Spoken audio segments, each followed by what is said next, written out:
right, JB, you got a little bit of rest last week. How did it feel to take the week off and then maybe rejuvenate the body a little bit?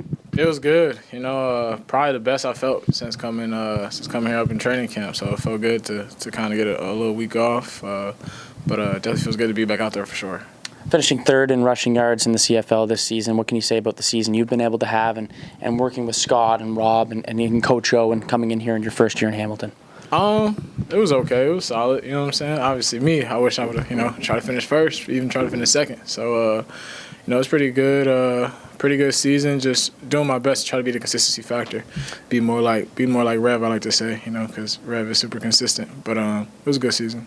What's the mindset now that you turn your thoughts to the playoffs and then this East semifinal here? Just want to know mindset, you know what I'm saying? It's my second time in the playoffs now. Truly blessed. So I'm excited. I know what's at stake, Obviously being on this side, being on the East is super different. But just a mentality of trying to be 1-0.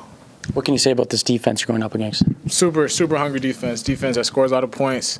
Guys that are super athletic. Guys that played a lot of games in this league. I feel like that team's definitely a defensive-led team, so that's definitely a super good defense. Super excited for the opportunity. Thanks.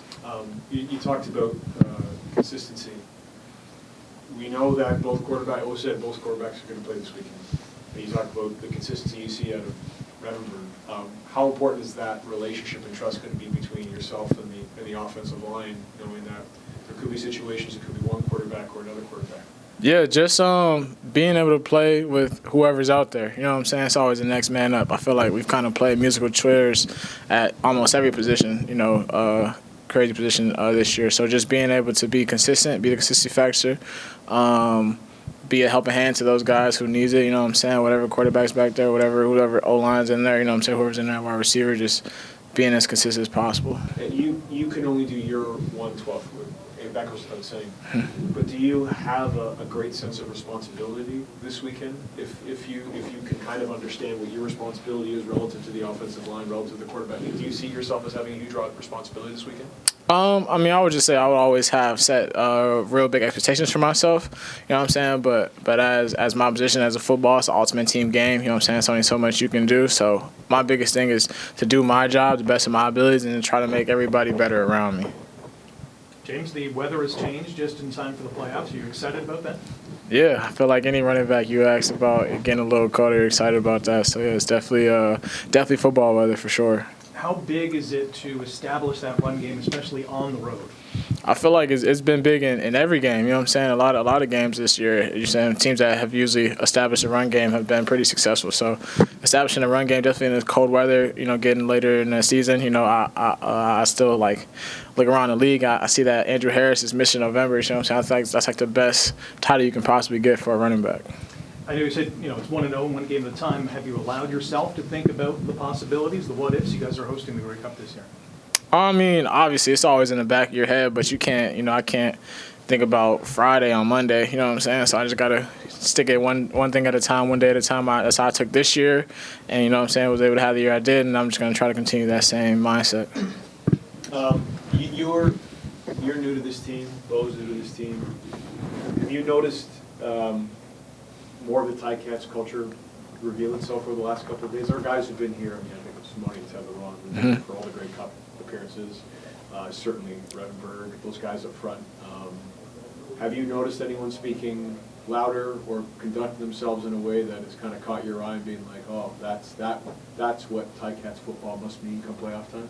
I see, obviously how Simone attacks every day. I see how Dylan Wynn attacks every day. I finally saw Dylan Wynn in pregame warm-up, from offensive line perspective. He was, like a madman out there. You know what I'm saying? Seeing Ted every day. We're always in line next to each other. We got a cool handshake that we do every game day, every day before practice. But just seeing those guys and being around this culture just kind of has brought me in open arms, which I truly appreciate. I felt truly appreciated here. You know what I'm saying? I really love it here. I really have embraced the city, embraced the Ticat. You know what I'm saying? The logo for sure. Just it's just a great place. You know what I'm saying? And I really want to.